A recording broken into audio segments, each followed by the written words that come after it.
Let's go lift, star lift. All set. Instrument single wheels G3/4. Ends cross. Westward, forward. Run to go cheesy. Let's start with this photo. Now, this photo is Philippe teaching in Princeton. This is back in 2017, and I think he must have gone there.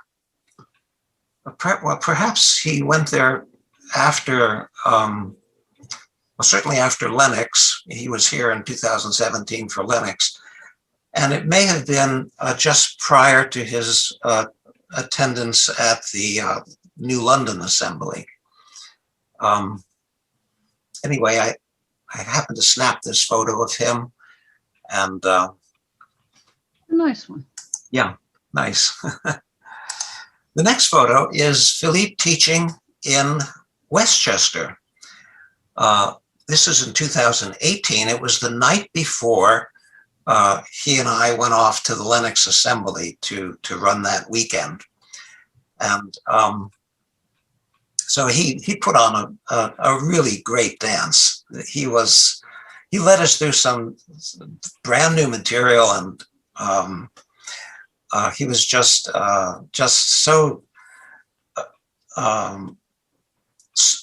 so competent and smooth in his teaching. He really got us through some tricky stuff. It was quite a memorable evening. And here's the program that Orly shared. Let's see if I can make that a little larger. Yeah. So some of these I'd never heard of, like Vendôme's Retreat or Captain's Maggot, Dansons, Amusons-nous. I had never heard of any of those, but he got us through all of it. Mm-hmm.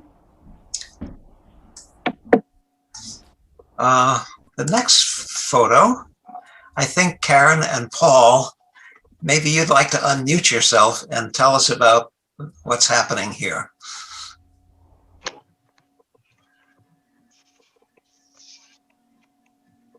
This is Paul. I visited Philippe, I think it was 2009. I went to a folk festival in England, and then I crossed over and visited Philippe for a couple of days in Antwerp. And here he is making dinner for us. So as I said, he was a multi-talented fellow. Yeah. Yeah. And Paul, you also sent this to me. Yeah, that was the same trip. Uh-huh. Yeah, he looks really great in this photo, I should say. Thanks for sharing that.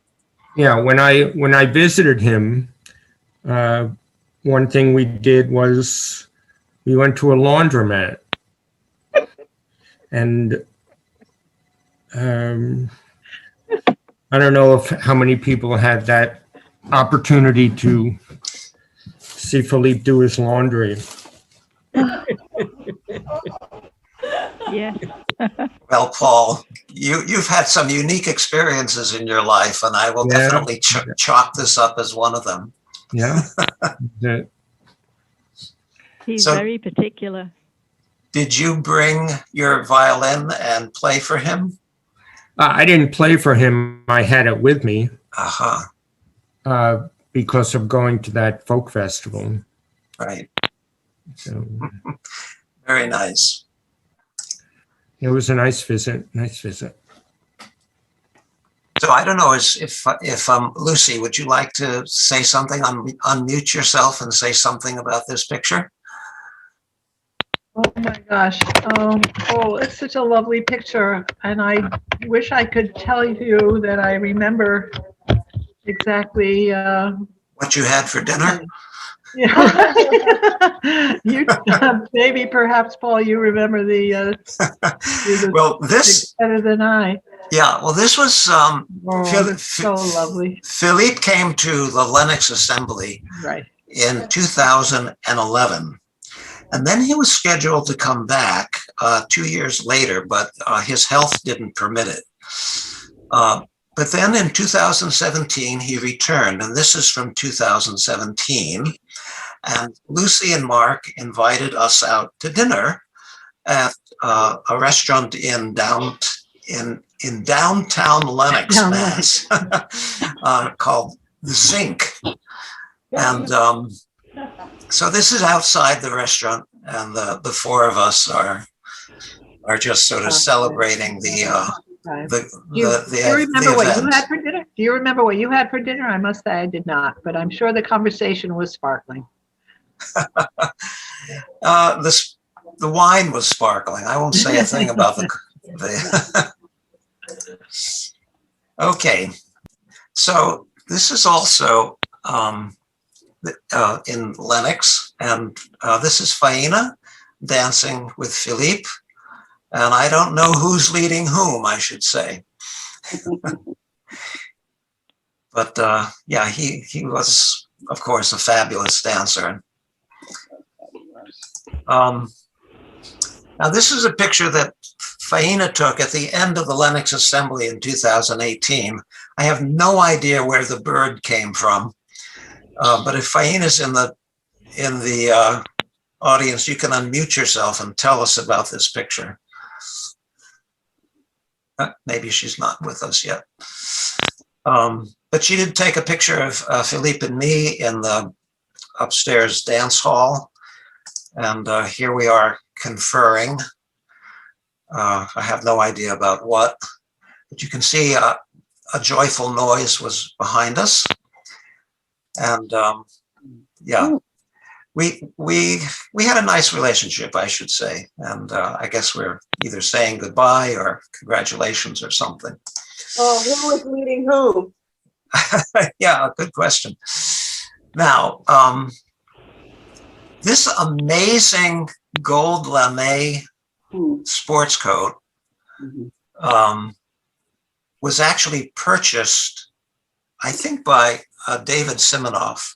Well, the story that I remember is that both David and Philippe wanted this jacket, and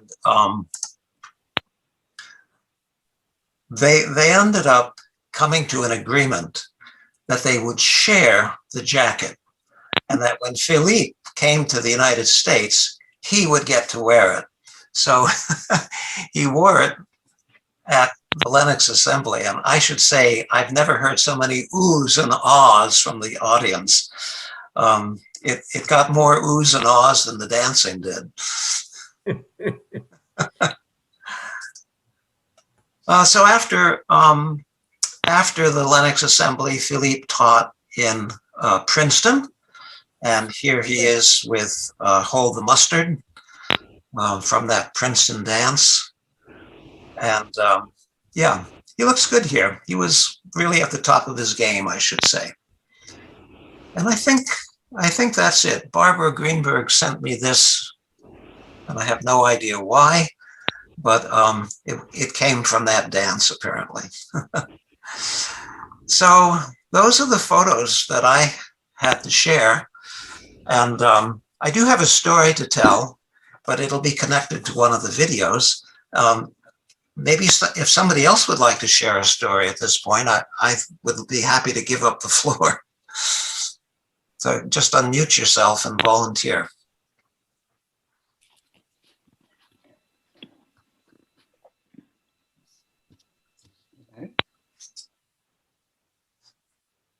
Does anyone like to comment on a favorite dance of Philippe's of theirs, or maybe they danced under his leadership and it was memorable? Or He wrote a wonderful dance for you, Paul.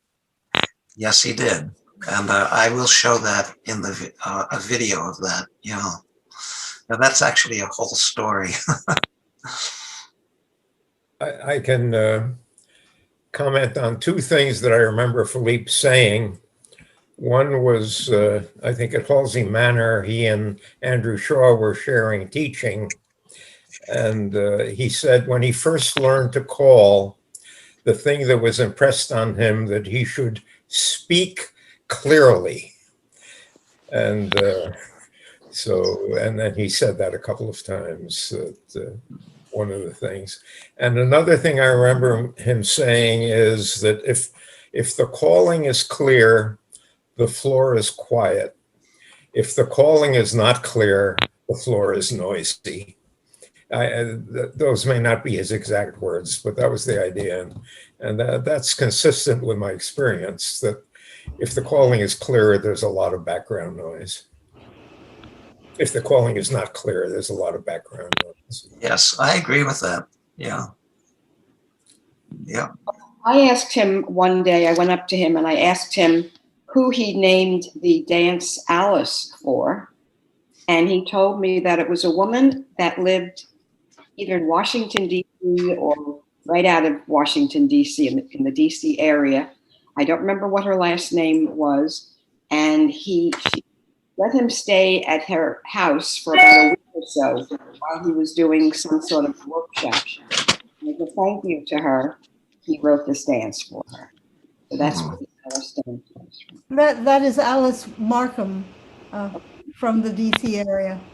Thank you, Sharon. Right.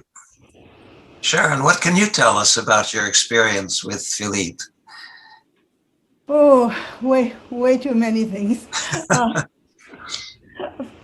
Philippe was incredibly generous with his choreographic talent.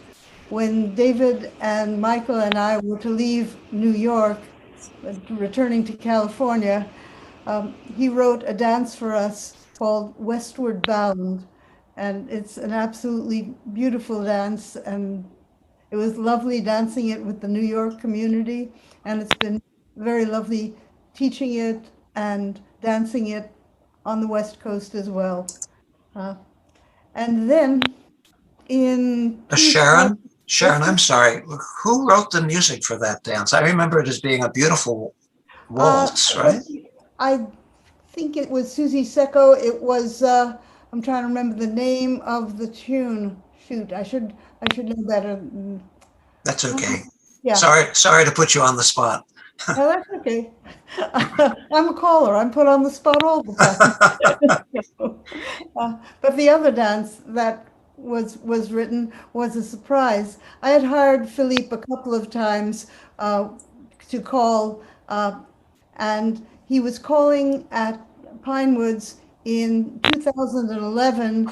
Jonathan Jensen was on the staff, and what David and I had not known was that our children had commissioned Philippe to write a dance for us for our 50th wedding anniversary.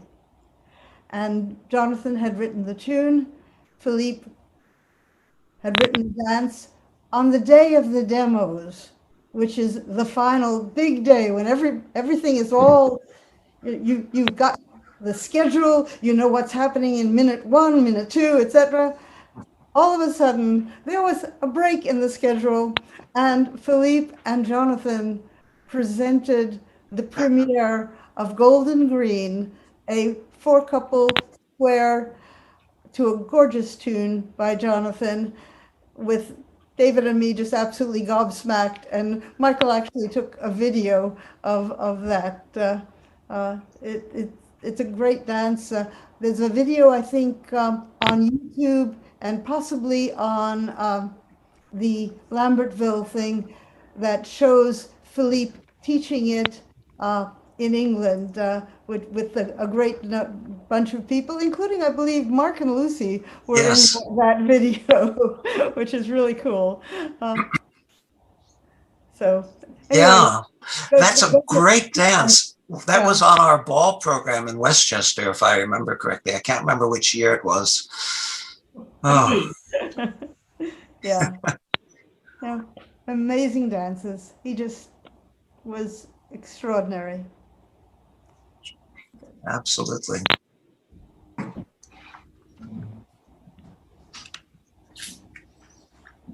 So would anybody like to volunteer another bit of Philippe gossip? Any gossip out there? Too much gossip. Well, okay. While you're all thinking about that, perhaps I'll share a video from Westchester. I have three different sort of classes of videos here. One is other people dancing Philippe's dances, and that would be the Westchester folks doing Gold for the Matthews at our 2015 ball, which I'll show in a moment. And then there are there's at least one video of Philippe dancing, a dance by one of our members, Orly. This is Orly's dance Longevity. And then finally, there's Philippe dancing one of his own dances, which he wrote for me, Mr. Ross's dance, and I'll tell a little story about that. So let me cue up the first dance here, and I'll share the sound, and here's that. So this is Gold for the Matthews. Philippe was very good about referencing the talents and the dances of the past. So Pat Shaw had written a dance called Silver for the Matthews, and this title references that Pat Shaw dance. So here we are from 2015, and let me know if the sound is okay. If it's not, I can restart.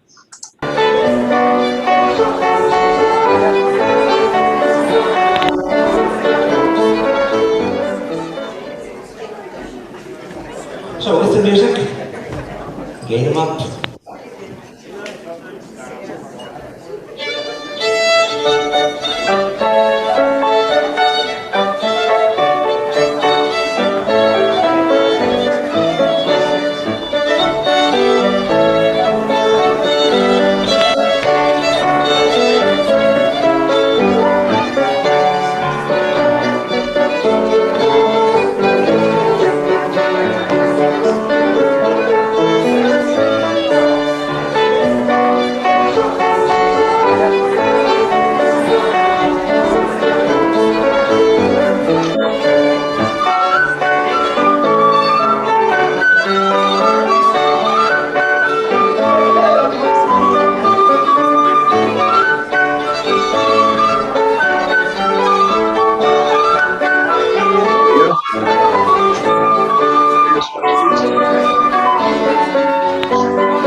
You probably can't hear this. The Zoom meeting. This is a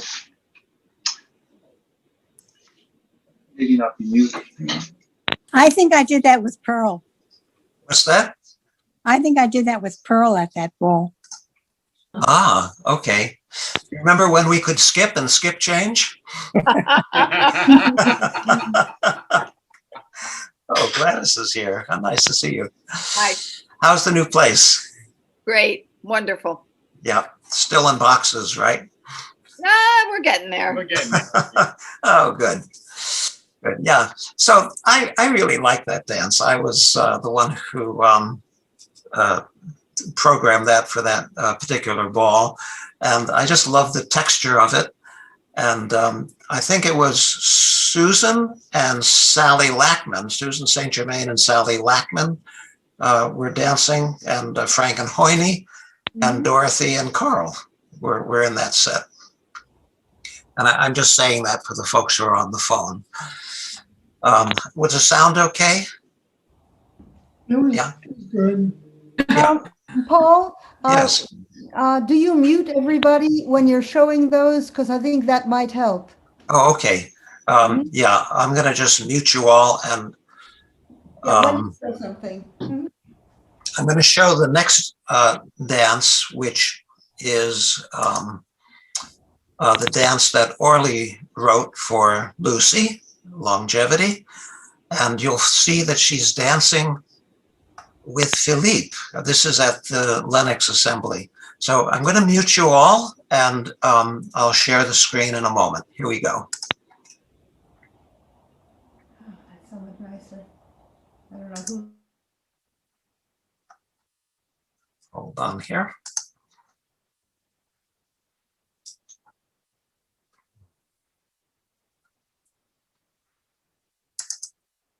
I'll be with you in just 1 second.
Oh, well, have you ever seen Orly smile so broadly?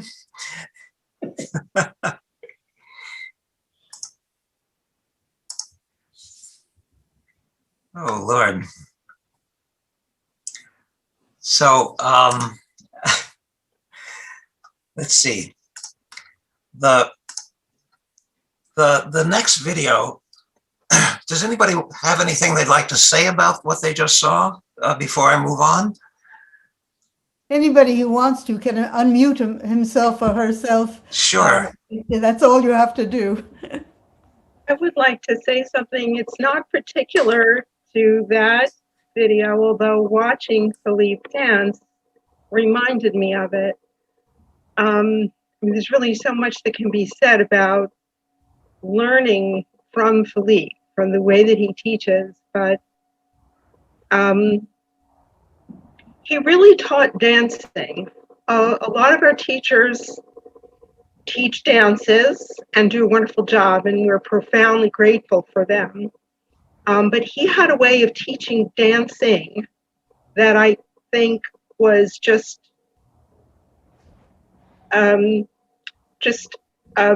above and beyond anything else that I experienced. And I still feel that I've learned more from him than any other teacher, with tremendous respect for our beloved teachers, some of whom are here right now. And that's one of the gifts from Philippe that to me is really, really precious. And not just what he taught, but also his modeling of dancing. Yeah. That's why watching him dance reminded me of that. Well, thank you for that, Lynn. Yeah, couldn't agree more. Paul, can I say something? Are you Of okay? course, Karen. All right. Hi, everyone. I'm Karen. I know a lot of people on the call, but not everybody. And, you know, I was really close to Philippe, and I want to talk a little bit about his sense of humor and about, you know, how we used to tease each other. Because Paul and I used to see Philippe at all different kinds of places. Pine Woods and the John C. Campbell Folk Music School. And after 9/11, for Paul's birthday, Philippe came out and called your birthday party, right, Paul? That was your birthday party. And at Sharon's and David's hall there. And I wrote a tune for Philippe to set a dance to, but I intentionally set it so it had 13 bar phrases. And he gave me so much crap for that. Like, he said it from the beat, he said it from where he was calling, he called me up, he asked me to change it. But we had this other thing going on because Colin Hume, I commissioned Colin Hume at Pine Woods to write a dance called Karen's Tuba that featured the tuba. And Philippe was really kind of irritated about Karen is a tuba player, by the way, and for those of you who don't know. So Philippe was really irritated that I would ever play the tuba at an English dance, and he gave me crap for that all the time. But he said, you know, since Colin wrote a dance for the tuba, I'd really like to write kind of like a serious English dance for the tuba. So I want you to send me the best piece of music ever written for tuba. So I know you guys probably don't know this, but the best piece of music ever written for tuba is the Vaughan Williams Tuba Concerto.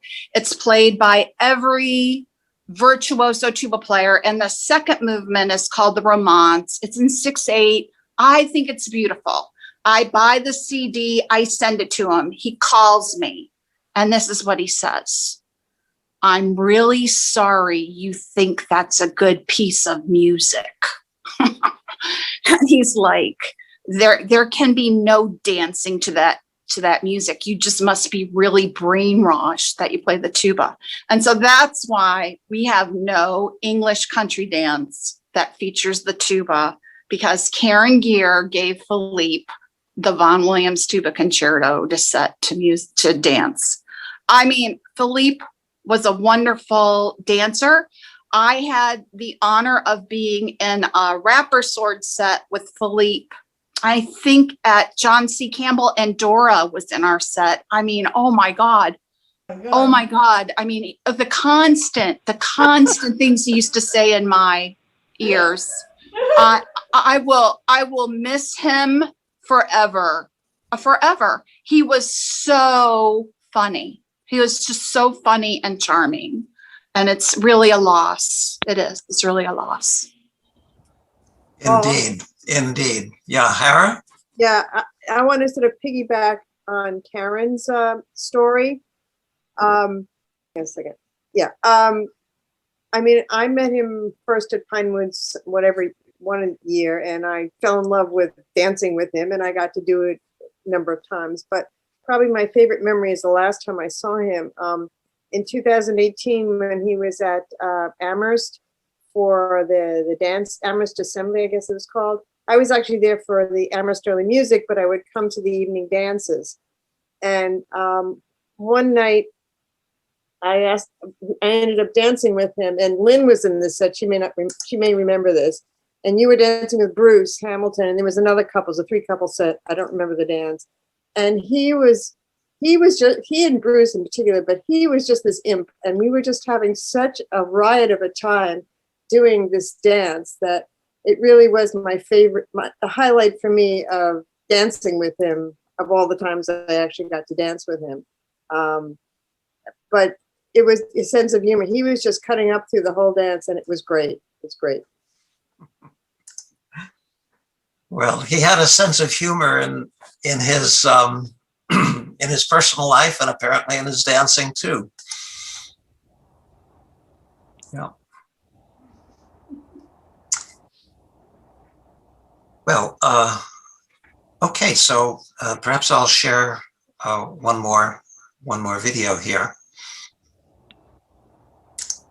So this video is Mr. Ross's dance. And the story is that Philippe and I were planning the 2017 Lennox Assembly programs. And we worked rather closely together. We exchanged possible ideas for what the sessions would focus on, what their titles would be, what dances we would choose. Philippe liked to have his process was if we share our ideas and we have an overlapping dance, then we negotiate who gets that dance. And it occurred a couple of times in our planning that we had the same dance, and we worked it out very nicely. As I looked through his dance list, I saw a dance called Mr. Ross's Dance. And I thought, what the heck is that? And to be honest, I thought he must have written the dance for some Scottish captain named Ross or something.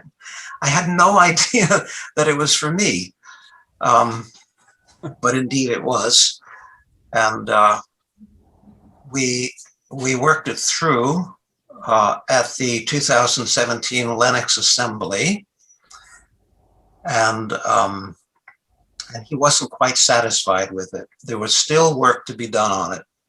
So that year, he attended the New London Assembly and continued refining the dance until he got it to where he wanted it. And one afternoon, after one of the sessions, I think by Andrew, he brought me and a few other dancers together, Ronnie Snader, Jeff Barry, Juliet Webb, and I think, well, we'll find out, but I think it was Margaret Barry also, and Eric Martin on violin and Karen Axelrod on piano, and he had us work through the dance until he was really happy with it. And that's what we'll see. We'll see Philippe dancing his own dance, which he wrote for me, and I am also in that dance. So give me a moment and I'll mute everyone and share this video.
so it went. We hadn't quite perfected our dancing of it, but we had just encountered the final version at that time. Now, I want to tell you one other thing, and that is the dance did not originally have a subtitle, but it now does. It has a subtitle called, excuse me, The Other American Husband. And the way it got the subtitle was Philippe and I, Faina, and I think Carol Marsh and Mark and Lucy went out to dinner again. And Philippe and I got into conversation about Fried and Al Herman. And it came up in conversation, of course, that Pat Shaw had written a dance for Al Herman called The American Husband, or Her Man. And I just said to Philippe, sort of off the cuff, well, I'm the other American husband. Because Faina is also from another country, and so I'm her American husband. And he just decided to add that in as the subtitle for the dance. And so that's how it's known. And so thank you, Faina. Yeah.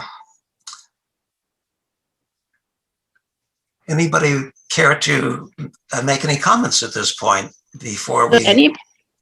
Does anyone remember a dance he wrote called The Centennial? Oh, of course. It was for those who know at the New York Ball, I think maybe. One of my favorite dances. Yeah. We never do it. It was very difficult. It was for those who know, I remember. And it was a triple time dance, and it had poussettes and diamonds and gypsies and haze. And oh my gosh, it was tricky. But I was overwhelmingly happy that I learned it, and I had a great partner, and it was so much fun. Yeah. That is a great dance. It was written, of course, for the centennial of CDSS to a phenomenal tune by Jonathan Jensen. Yes, the tune was beautiful. Isn't that a redundant statement? I liked another dance he wrote, Noisette. Yes. I think that's one of his. I remember that one. Noisette, right. Noisette, is that how you say it? Yep. Yeah. That was written.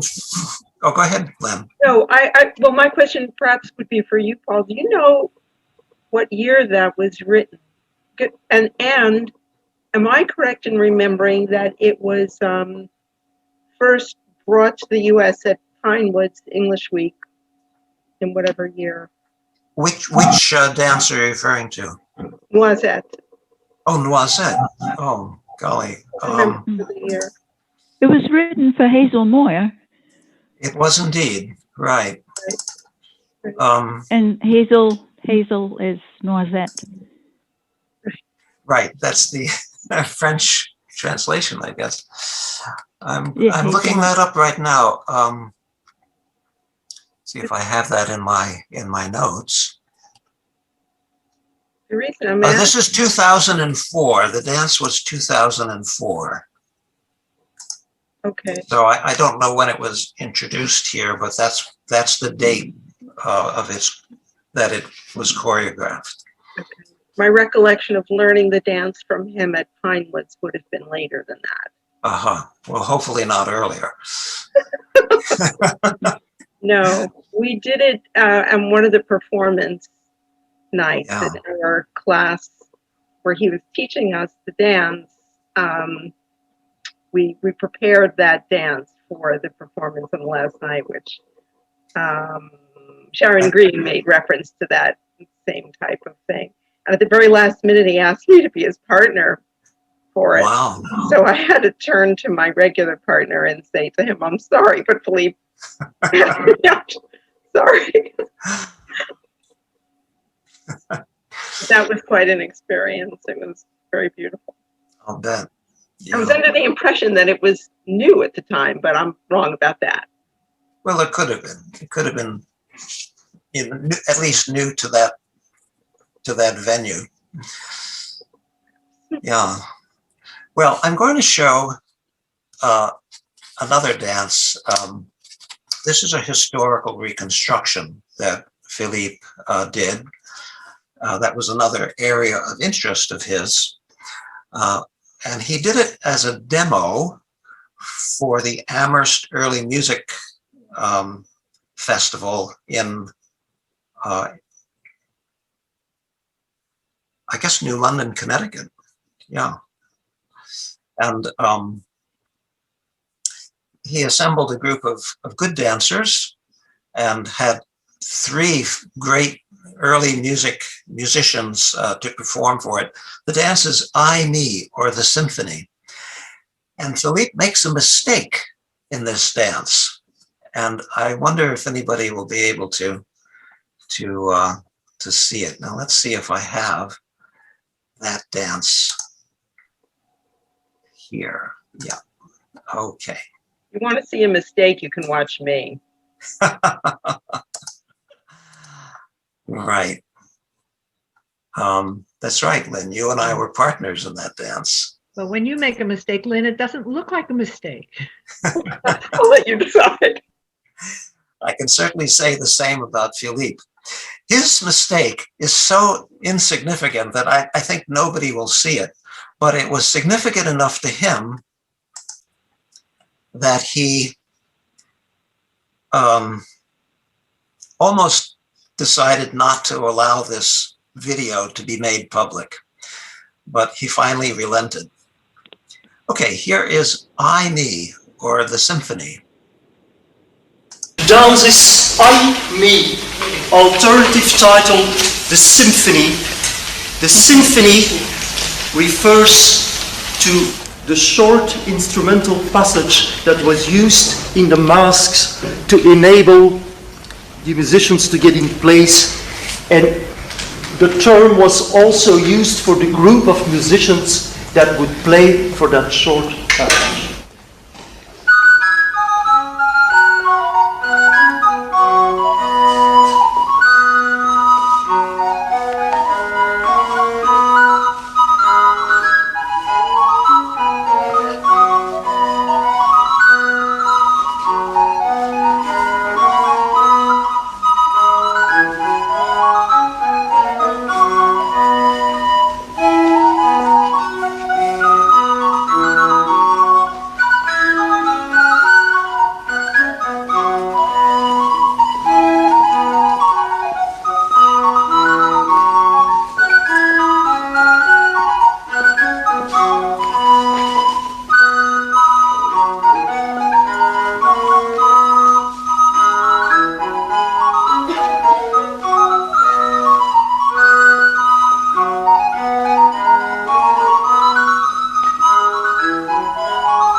So that's an amazing dance.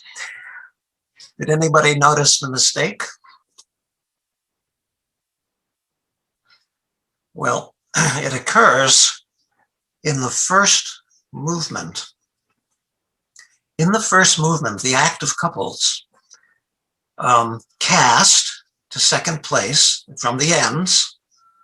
They cross with partner by right shoulder, dance up back home or down back home, and cross again by right shoulder for a half right-hand turn. Philippe crossed with Ronnie by the left shoulder.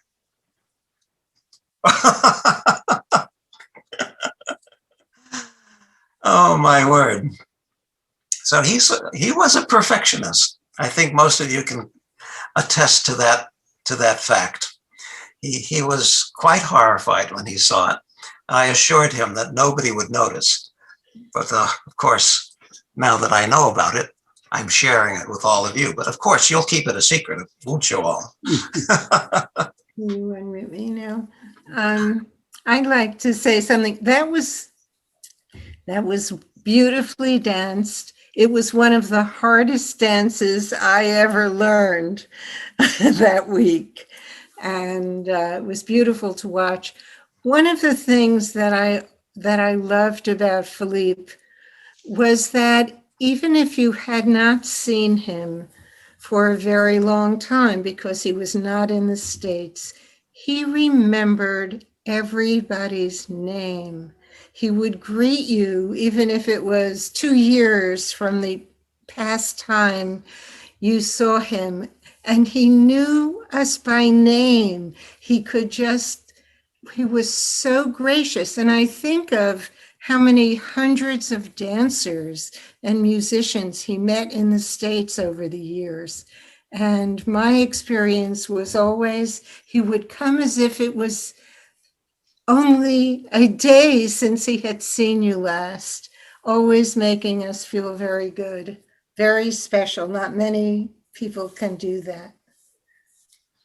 I so agree with you, Ellie. Yeah. And it's interesting because he was, I think, a shy and somewhat introverted person, but he was genuine in his friendships, and it just brought him out.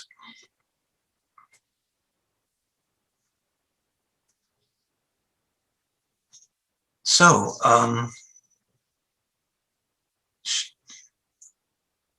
does anyone else have a story? Sure. Paul? Yes? Is it Jeff? Did you ever visit him overseas? No, I never did. No. But I know Paul Friedman did. Who else danced with Philippe overseas? I did. Uh-huh. I did Susan. Oh, and Susan did. Oh, yeah. Yeah, I remember it well. Oh, it was in Belgium for the Mahler weekend with Simone, Luke, Hilda. It was great. We also and danced the two with him. the two Pauls were playing. We also danced with him in, I think it was in England, and his sessions were so popular that they ran 2 sessions, one after the other, and gave people tickets so that you would be assured that he would play exactly the same dance the second time. So was he at all different in his teaching approach or the way he worked with the music or anything from the way he taught in the States? I don't think so. Yeah. You? Maybe? No. Yes, Just because beautiful. the dancers would listen more closely, and he liked that. I danced once in Mala in Belgium, where Philippe and I think Andrew Shaw were calling. And Philippe, there were a number of newer dancers there who didn't speak English that well. So Philippe would teach first in Flemish, and then either he or Andrew would repeat in English. Mm. So that was unusual. And I'll relate one incident that doesn't reflect really on Philippe, but maybe it was that weekend or a different one in Belgium, where I took Philippe and one of the musicians, I think there were 4 of us, and Philippe took us to a nice Italian restaurant. We had a lovely meal. And when the bill came, he said, "We don't take credit cards." And I took all my cash, including coins, to pay the bill. Or I would have had to borrow money from one of my guests, which would have been really embarrassing. Yeah. Oh, that's great. Well, folks, I believe that Darlene Hamilton and Five Things will be planning a memorial, a session in Philippe's honor. I don't know when that's going to happen, but I hope we'll all look for it and be there. I'm willing to play the Vaughan Williams tuba concerto. No, just kidding. I would love to hear it. So would I. Well, would I? Karen, if you had chosen Tubby the tuba, he might have written the dance. I don't know. He's not a Tubby the tuba kind of guy, I don't think. Oh, no, well, I'm not so sure. Anyway, he was very special in so many ways. And I love the fact that there's all the facets of him saved in the hearts and memories of all of us. Yeah. That's really the most important way that a person lives on. But there's, of course, also the video recordings of him. And I think it might be nice if we ended with a video share of him dancing his own dance, An Early Frost. So let me share that with you now. And then we'll conclude our meeting, make plans for the next one, and go off on our separate ways. So hold on just a moment while I pull that up, and let me mute you all first. And here we go.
Wow. Well, that was very beautiful. Thank you, everyone. Thank you for being here. It's, Thank you, Paul. Thank you, Paul. oh, you're so Thank you, welcome. Paul. Yeah, Thank you, Thank Paul. you, Paul. Thank you. you're Beautiful so welcome. memories. You Very do so much beautiful. work for this, and it gives it brings us so much, such joy, such. We just really appreciate it so much. Thank you, Lucy.